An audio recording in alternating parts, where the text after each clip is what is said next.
The Struggle for Freedom and Democracy Betrayed. This book will be launched next month. We'll be getting into that later on, but we want to get to understand this book much better. It's actually a book review that we're going to be undertaking right here by the one and only Henry Lubega, the special projects writer from the Daily Monitor.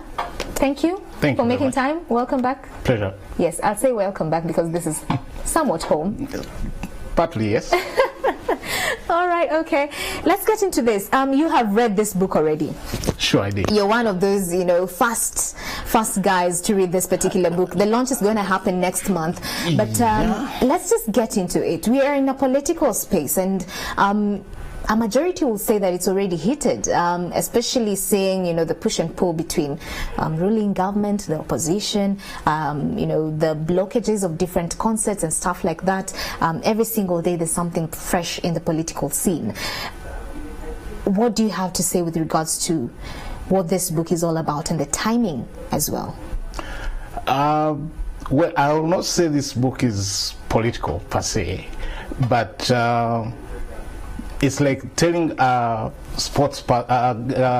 footballer to write about what his life may be as a footballer.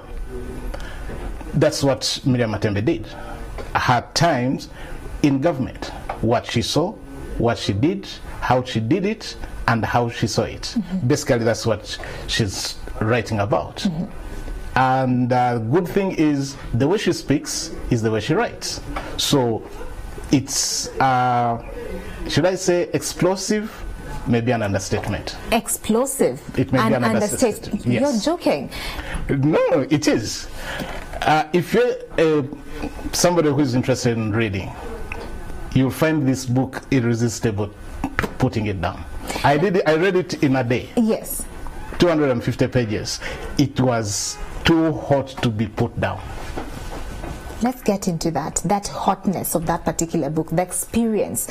What are those aha moments for you that even made you that, hey, there's some books that you actually hold, like you're saying, and even going for, that short break to go to the washroom is a hassle. You're bargaining, no, I want to keep on.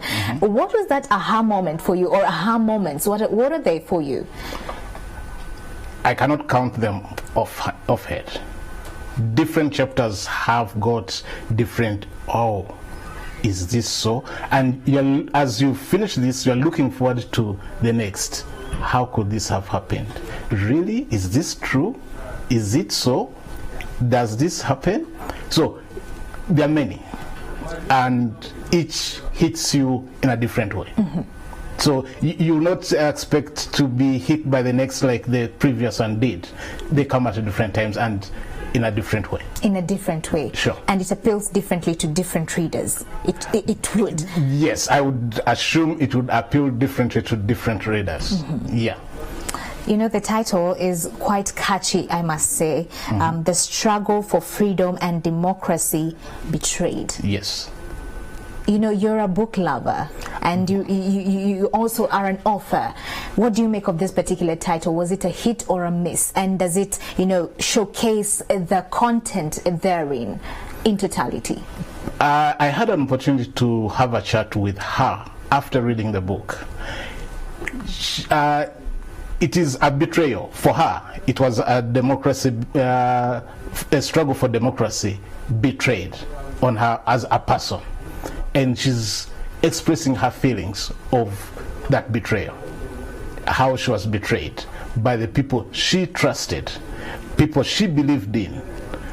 She believed what they said. She believed at one point what they insinuated to be doing, but betrayed her, unfortunately. Right. Yeah. We were having this conversation before we went on air, and you said that she's so real and bare. Yes. She goes it, bare, and there's a lot of truth to it with regards to her perspective. And you said that for her, she's writing from a point whereby, she's been there for quite some time. So she's giving off information that a majority actually are not, privy to. We talked of corruption, and you say that corruption has been highlighted within the book. Sure, it is. What did you take out of that? Does it really relate to the current status? You know, being an insider, because she's the first, I think the first minister to head Ethics and Integrity Ministry, which was mandated to fight corruption within the government, and she throws it to your face. This is what I was mandated to do, and this is what I ended up doing because of ABCD. I basically had my hands tight. I was supposed to be doing this, but because my hands were tight, right, I could virtually do nothing. Right. And she, good enough, she mentions names. She gives you scenarios. This incident happened, ABCD, but so and so said, no, don't prosecute this person. Drop the case. Much as the person could not be, I mean, whatever he was defending, the way he was defending himself, right, he was being implicated. But then someone says, no, drop the case. Wow. So you're saying that there's a lot of truth in there.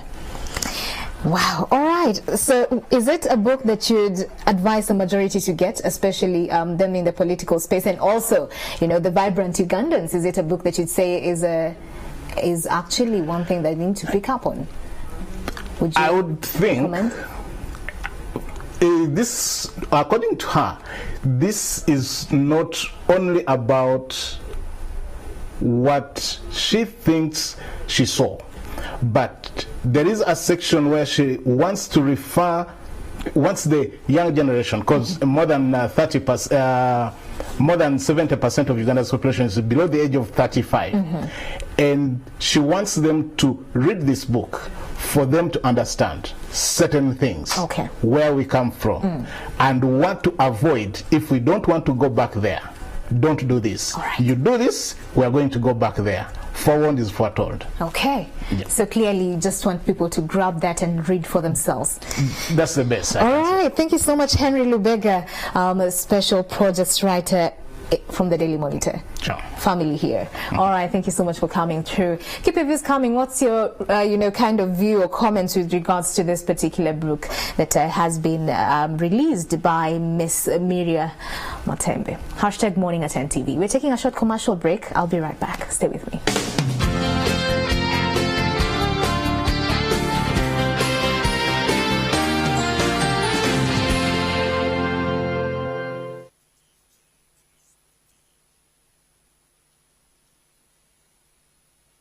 Meet Rose and her sister Betty. Both are so pretty. Rose believes in organic products